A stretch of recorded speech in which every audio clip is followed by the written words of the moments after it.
Bonjour, aujourd'hui dans cette capsule, on va explorer la génération d'images avec Gemini. Donc, on a déjà exploré la génération d'images avec Canva, donc les générateurs d'images de Canva.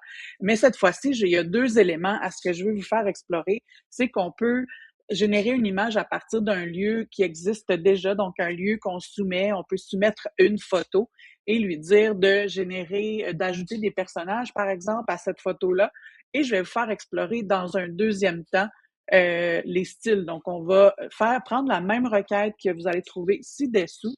On va coller la requête, donc génère une image. Et là, j'ai mis des crochets.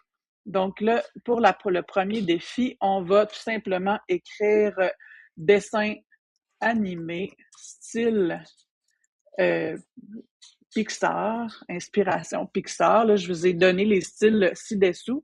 Donc, vous avez tout simplement à copier et le placer là. Donc là, on a donné une requête. On dit de générer une image style dessin à partir de ce lieu. Donc là, ici, c'est ici que je vais venir choisir mon image. Donc, en fait, j'ai des montagnes de ski ici et je vais lui demander de inclure deux enfants dans cette image-là avec un lutin. Et là, c'est en style Pixar. Donc, on lance le tout. Et là, pendant que ça travaille, je vais venir recopier à nouveau la requête et cette fois-ci, je vais changer le style. Donc, je pourrais choisir le style aquarelle.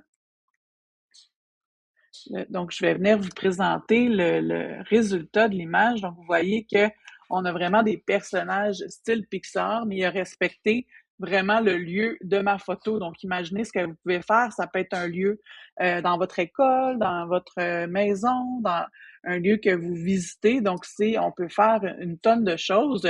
Donc, dans les styles que je vous propose aussi, c'est aquarelle.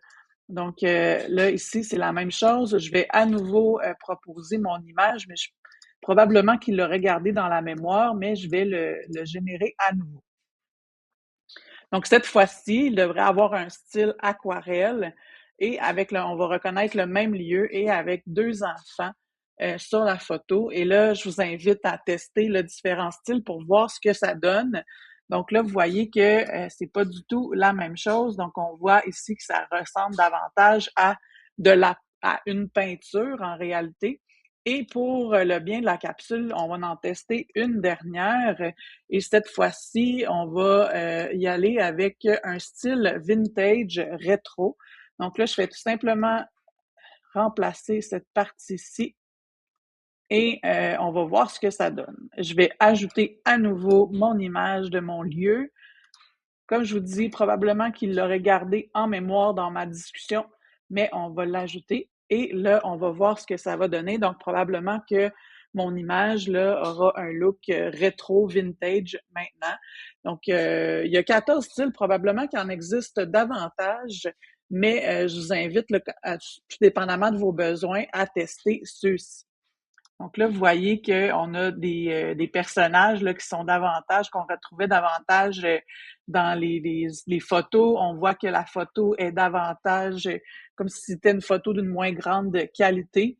Donc, j'ai déjà vu quand on employait ce style-là aussi que la photo devenait en noir et blanc, donc en sépia aussi. Là, donc, c'est à vous d'explorer et de voir le résultat. Donc, je vous invite à faire un test avec une photo d'un lieu que vous souhaitez utiliser et de générer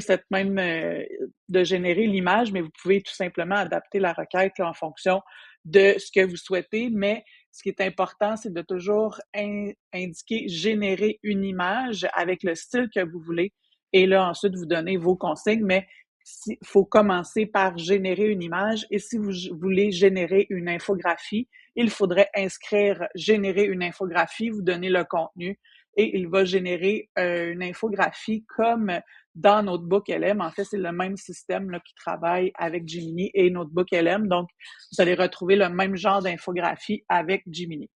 Donc, je vous souhaite une belle exploration. Bonne journée!